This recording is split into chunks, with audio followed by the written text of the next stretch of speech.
So hello everyone, I am Vinod Singh and welcome to the current exam। तो current affairs की revision series में episode number 4 में आप सभी का स्वागत है। तो इस क्लास में हम पिछले एक साल के जो भी इम्पोर्टेंट टॉपिक होने वाले हैं ना, तो उन सबको कवर करने वाले हैं। तो ठीक है, तो हम पिछली 3 क्लासेस में हमने 30 टॉपिक कवर कर लिए हैं, तो आज हम आगे के टॉपिक कवर करेंगे। तो लास्ट क्लास के जो क्विज के क्वेश्चन हैं उनको देख लीजिए। तो देखिए, हाल ही में समृद्ध उड़ीसा का लक्ष्य क्या रखा गया था, तो ये हमने 2030 से, तो समृद्ध उड़ीसा का लक्ष्य क्या रखा था, 2036 रखा गया था। चलो, भारत को सर्वाधिक मात्रा में तरलीगत प्राकृतिक गैस की आपूर्ति कौन करता है, तो ये हमने देखा था कतर करता है। इसका राइट आंसर बी हो गया। भारतीय अंतरिक्ष अनुसंधान संगठन ने अपना 100वां प्रक्षेपण किस वाहन से किया था, तो GSLV 15 NBS 02 से किया था, है ना। तो ये तो ध्यान है आपको। चलो, तो ये कवर हो गया। तो चलिए, आज की क्लास का पहला टॉपिक यानी आपका 31 टॉपिक नंबर 31। बंगाल लगातार तीसरे साल पक्षी गणना में भारत में सबसे आगे। ठीक है, तो बंगाल तो कभी अच्छी पक्षी गणना का आयोजन कौन कराता है, तो आयोजन कराने वाला हो गया ग्रेट बैकयार्ड बर्ड काउंट 2025। ठीक है, तो ये इसका आयोजन कराता है। तो ये भी आपको ध्यान रखना। तो आयोजन कब से कब तक हुआ था, 14 से 17 फरवरी के बीच में हुआ था आयोजन ये। तो इसमें इस आयोजन में देखो, भारत में कितनी टोटल प्रजाति, जो इंडिया है आपको, तो इंडिया में टोटल कितनी प्रजातियों की गणना हुई, तो टोटल कितनी प्रजाति थी, 10 कुछ। ठीक है, 1068। ठीक है, 1068। ठीक है, तो 1068 प्रजातियां कुल भारत में थी पक्षियों की। और जिनमें से टॉप पे कौन है, टॉप पे पश्चिम बंगाल है 543 पक्षी के साथ। ठीक है, तो 543 पक्षी की प्रजातियां। ठीक है, तो उसके साथ पश्चिम बंगाल शीर्ष स्थान पर रखा। तो ये आपको ध्यान रखना है। दार्जिलिंग ने बंगाल में सर्वाधिक 252 प्रजातियों की गणना की। तो बंगाल में भी शीर्ष स्थान पे कौन है, दार्जिलिंग। तो ग्रेट बैकवर्ड बर्ड अकाउंट की शुरुआत कब हुई थी, तो ये भी आपको देखना, 1998 में ग्रेट बैकवर्ड बर्ड अकाउंट की शुरुआत हुई थी। तो भारत इसमें कब शामिल हुआ था, भारत इसमें शामिल हुआ था 2013 में। ठीक है, तो भारत इसमें 2013 में शामिल हुआ और 2013 से इसने भाग लेना स्टार्ट किया था। तो भारत के बारे में ये पता रखना है। अच्छा देखो, टॉप 5 देख लो। टॉप 5 आपके पहले नंबर पे पश्चिम बंगाल हो गया, कितना, 543 पक्षी को प्रजाति के साथ। और दूसरे नंबर पे उत्तराखंड है। उत्तराखंड में कितनी है, उत्तराखंड में 446। ठीक है, तो उत्तराखंड में 446, असम 414 और महाराष्ट्र में भी 414 प्रजातियाँ। ठीक है, तो और कर्नाटक में आपकी 380 प्रजाति। तो इनको आपको ध्यान रखना है। ये सबके नंबर जरूरी नहीं है, पश्चिम बंगाल के नंबर से याद रख लो और यही टॉप करने वाला है, बस इतना ही ध्यान रखना, ज़्यादा कुछ नहीं पढ़ना इसमें। तो ठीक है, तो पक्षियों की प्रजातियों की जनगणना हो चुकी है। चलो, टॉपिक नंबर 32 करते हैं। भारत डिजिटल पायलट लाइसेंस शुरू करने वाला दुनिया का दूसरा देश बन गया है। ठीक है, तो दुनिया का दूसरा देश ऐसा करने वाला 20 फरवरी 2025 को भारत ने इलेक्ट्रॉनिक पर्सनल लाइसेंस, मतलब इलेक्ट्रॉनिक पर्सनल IPL। ठीक है, तो IPL electronic personal license, sorry IPL कैसे हो गया यार, तुम लोग भी ध्यान नहीं। EPL होता है, IPL ही चल रहा है अभी भी, है ना। जब से RCB जीती है, क्या ही हो रहा है। तो इलेक्ट्रॉनिक पर्सनल लाइसेंस लॉन्च किया भारत ने। तो सब इसको, अब भारत दूसरा देश था, भारत दूसरा देश बना, तो पहला कौन है, चीन। चीन इसमें पहले नंबर पे। ठीक है, तो चीन इसमें पहले नंबर। और लॉन्च करने वाला कौन हो गया, हमारे जो उड्डयन मंत्री हैं, कौन है भैया, पता है आपको, उड्डयन मंत्री राम मोहन नायडू, यंगेस्ट, है ना। तो राम मोहन नायडू। ठीक है, तो राम मोहन नायडू साहब ने ये योजना लॉन्च की थी। तो ये भी आपको ध्यान रखना है। तो यह पहला भारत के डिजिटल परिवर्तन और विमानन सुरक्षा की दृष्टिकोण के अनुरूप है। इसका उद्देश्य पायलटों के लिए लाइसेंसिंग प्रक्रिया को आसान और डिजिटल बनाना, सुरक्षा पारदर्शिता को बढ़ावा देना, इन सब के काम में आने वाला। मतलब पायलटों के लिए आसान प्रक्रिया बनाना, कुल मिला के ये मतलब है। हवाई अड्डों के लिए डिजिटल ट्विन सिस्टम विकसित किए जाएंगे, जिसमें रियल टाइम निर्णय लेने की क्षमता बढ़ेगी। भारत दुनिया के सबसे तेज़ी से बढ़ते विमानन बाजारों में से एक है, ये तो आपको पता ही है ना। चलो, अच्छा, इसको लॉन्च कब किया गया था, तो ये जो योजना है, तो उड्डयन मंत्री ने इसको लॉन्च कब किया था, तो फरवरी 2025 में। तो फरवरी 2025 में। वैसे ये पूछा नहीं जाएगा, बट आपको पता होना चाहिए, आप सब कुछ पढ़ रहे हो तो कुछ भी क्वेश्चन छूटे ना आपसे। चलो, तो ये देख सकते हो पायलट परियोजना। ठीक है, तो electronic personal licensing, pilot licensing. Okay, चलो टॉपिक नंबर 33 करते हैं। भारत की पहली समर्पित GCC नीति 2025 लॉन्च। अच्छा देखो, इसको लॉन्च करने वाला कौन हो गया भाई। ठीक है, तो लॉन्च करने वाला बताओ, तो फरवरी 2025 में मध्य प्रदेश ने देश की पहली समर्पित ग्लोबल कैपेबिलिटी सेंटर या जीसीसी नीति 2025 का अनावरण किया। तो ये बहुत इंपॉर्टेंट क्वेश्चन है आपका, तो इसको मार्क कर लो या तुम लोग कुछ भी करो, बट याद रखना। तो जो ग्लोबल जीसीसी नीति का अनावरण किसने? मध्य प्रदेश ने किया, ठीक है। इसका उद्देश्य बहुराष्ट्रीय कंपनियों को आकर्षित करना, मतलब बहुराष्ट्रीय कंपनियों को अपनी ओर आकर्षित करना, इन्वेस्टमेंट लाना टोटल, मतलब नई जीसीसी नीति का उद्देश्य मेट्रो शहरों से ध्यान हटाकर उभरते शहरी केंद्रों पर केंद्रित करना है, ठीक है। मतलब जो मेट्रो शहरों, मतलब सब फोकस्ड रहते हैं कि मेट्रो शहर में क्या हो रहा है, बट अन्य शहरों की ओर ध्यान देना, केंद्रित करना भी इसका मतलब होगा।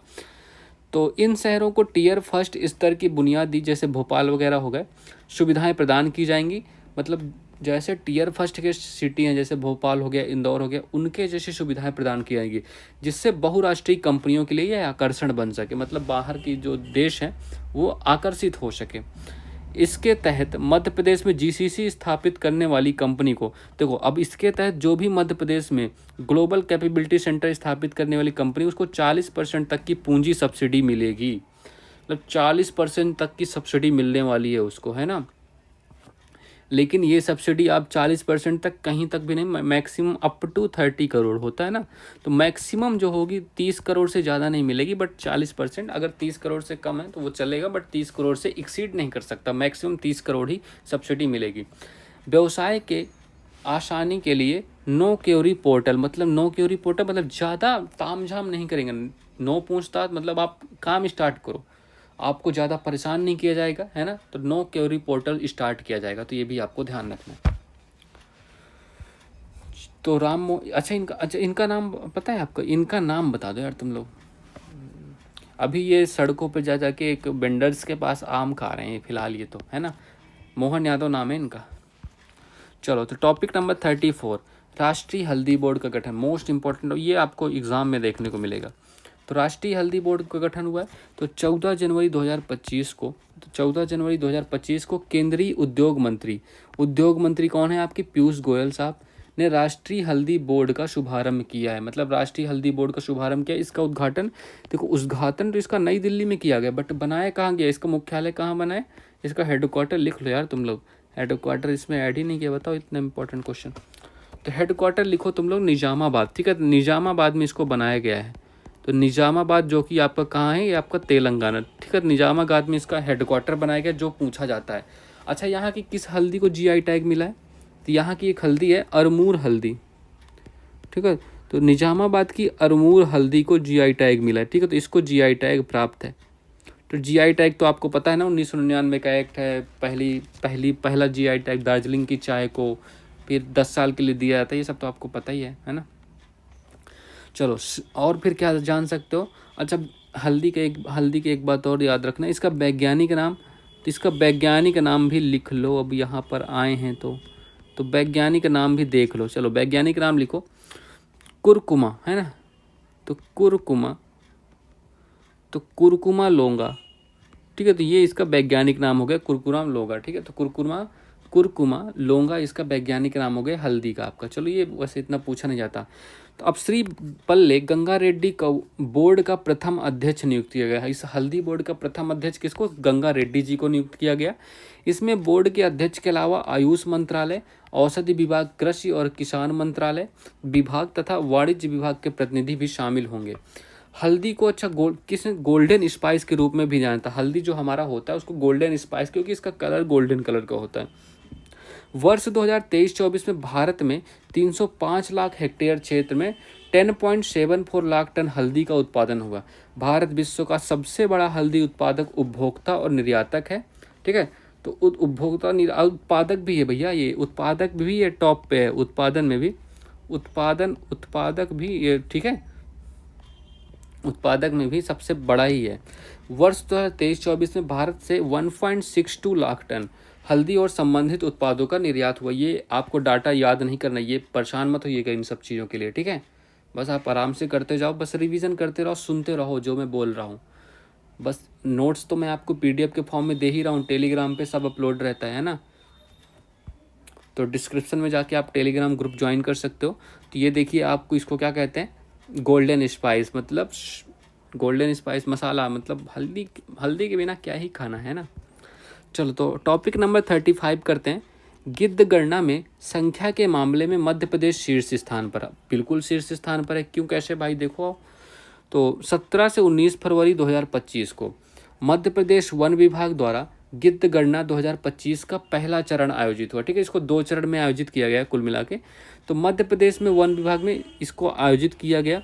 अरे क्या हो गया, तो मध्य प्रदेश में, और यही टॉप पे है। ठीक है, तो पहले चरण के बाद मध्य प्रदेश में देश की सबसे अधिक गिद्ध आबादी, तो मतलब टॉप पर कौन है आपको, टॉप पे कौन है, मध्य प्रदेश ही है भैया। ठीक है, तो ये ध्यान रखिएगा। आबादी दर के मध्य प्रदेश में कुल 12,981 गिद्ध पाए गए। ठीक है, तो 12,981 गिद्ध आपके टोटल मध्य प्रदेश में पाए गए। गिद्ध गणना का दूसरा चरण 29 अप्रैल 2025 को स्टार्ट हुआ। तो मध्य प्रदेश में पहली बार वर्ष 2016 में गिद्ध गणना हुई थी, और भी मध्य प्रदेश टॉप पे है, इतना ध्यान रखना। भारत में गिद्धों की 9 प्रजातियां होती, ये नहीं पूछा जाएगा आपसे। मध्य प्रदेश के पन्ना नेशनल पार्क, ये पूछा जाएगा। मध्य प्रदेश के जो पन्ना नेशनल पार्क है वहाँ सबसे अधिक गिद्ध पाए जाते हैं, बस इतना ध्यान रखना है। और ये फरवरी 2025 में स्टार्ट हुई, मध्य प्रदेश टॉपर है। ठीक है, 2 चरणों में हुई, बस इतना ध्यान रखिएगा। ये देख सकते हो, जो गिद्धों को ना जानते हो ऐसे होते हैं। तो ये आपके ये गिद्ध पर्यावरण की मतलब सुरक्षा के लिए काफ़ी ज़्यादा इंपॉर्टेंट होते हैं। आपको पता होगा कैसे इंपॉर्टेंस रखते हैं अपने नेचर में, है ना। चलो तो टॉपिक नंबर 36 करते हैं। दार्जिलिंग चिड़ियाघर में भारत का पहला वन्य जीव बायो बैंक खुला। देखो दार्जिलिंग चिड़ियाघर, तो इसका नाम क्या है बताओ भाई। फरवरी 2025 में भारत सरकार ने पश्चिम बंगाल के दार्जिलिंग स्थित, ये नाम है पद्मजा नायडू हिमालयन प्राणी उद्यान, तो पद्मजा नायडू हिमालयन प्राणी उद्यान में देश का पहला चिड़ियाघर आधारित बायो बैंक संचालित किए गए। ये लाइन आपको याद रखनी है, रट लो भैया, इंपॉर्टेंट, मोस्ट इंपॉर्टेंट लाइन है। तो इसका उद्देश्य क्या है, मतलब जो आपके संकटग्रस्त प्रजातियां हैं तो उनके आनुवांशिक पदार्थ को संरक्षित रख के, मतलब बाद में कभी उनको पुनर्जीवित कर सके, उनका संरक्षण कर सके जो प्रजातियां खत्म हो रही हैं। तो प्राणी उद्यान द्वारा एक पशु संग्रहालय भी शुरू किया गया है, जिससे वन्यजीव संरक्षण और अनुसंधान को मजबूती मिलने वाली है।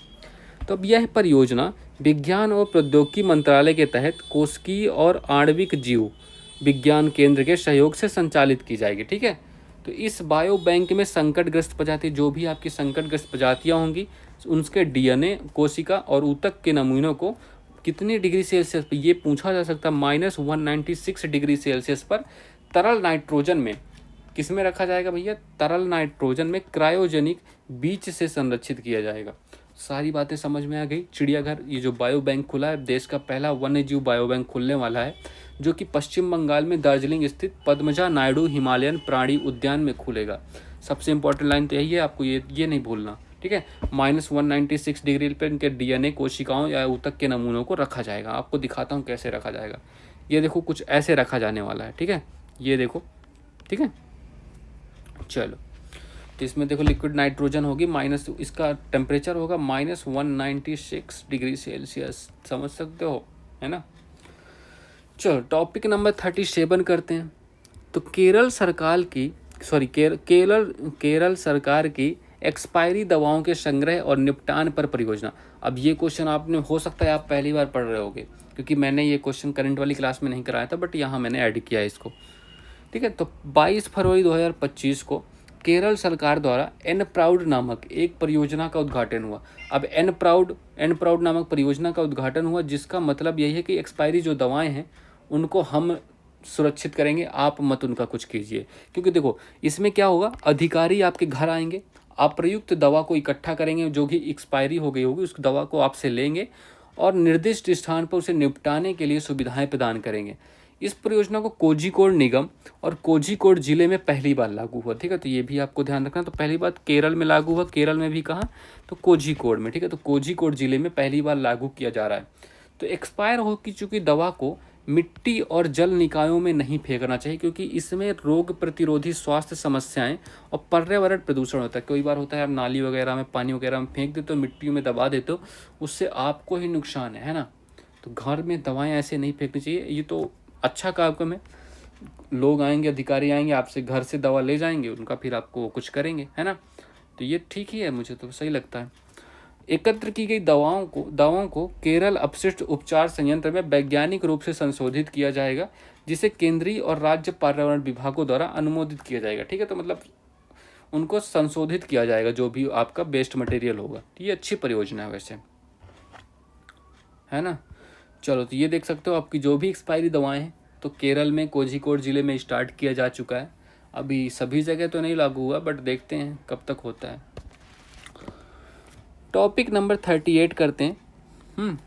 तो देश की प्रकृति परीक्षण अभियान के नाम से 5 गिनीज वर्ल्ड रॉक। अब देखो, ये अभियान चला था, एक अभियान का नाम है देश के प्रकृति परीक्षण अभियान। ठीक है, तो ये अभियान चलाया गया था अभी। ठीक है, इस अभियान के नाम पर 5 गिनीज वर्ल्ड रिकॉर्ड आ गए।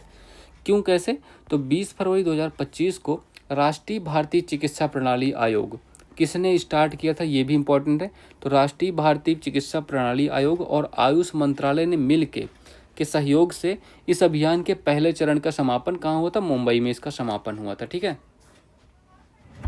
अच्छा यार, जो मैंने भी ये कराया था ना, ये जो अब इसको हम क्या कहते हैं, इसको भी ध्यान आया अभी वही तो भूल सोच रहा था क्या भूल हो। तो इसको फ्रोजन जू के नाम से भी हम जानेंगे। ठीक है, तो ये फ्रोजन जू के नाम से भी जाना जाएगा, तो ये भी आपको ध्यान रखना है। तो अब जी केरल, अच्छा ये केरल की जो एक्सपायरी दवाओं को संग्रह निपटान एनप्राउड है ना। अच्छा, इसका पायलट प्रोजेक्ट क्या, ये पहला प्रोजेक्ट नहीं है, इसका पायलट प्रोजेक्ट पहले से स्टार्ट था। ठीक है, तो पायलट प्रोजेक्ट क्या था इसका? पायलट प्रोजेक्ट था प्राउड योजना थी। ठीक है, तो प्राउड योजना थी। इसको कब 2021 में लॉन्च किया गया था? इसको 2021 में कहाँ? तिरुवनंतपुरम केरल में है। ठीक है, तिरुवनंतपुरम में इसको लॉन्च किया गया था। तो ये भी आपको ध्यान रखना है। ठीक है, तो ये आपको पता होगा। और एन प्राउड को कब से लॉन्च किया है? 22 फरवरी से 2025 से। कौन लॉन्च करने वाला है? तो केरल ड्रग्स कंट्रोल द्वारा। ठीक है, केरल ड्रग्स कंट्रोल द्वारा इसको लॉन्च किया जाएगा। ठीक है, तो ये भी आपको ध्यान रखना है। कुछ चीज़ें आपकी रह गई थी जो मैंने अभी बताई। ठीक है, तो अब चलो ये करते हैं। तो मुंबई में समापन हुआ किसका? देश के प्रकृति परीक्षण अभियान का। ठीक है, तो आयुष मंत्रालय और चिकित्सा प्रणाली आयोग ने इसका संचालन किया।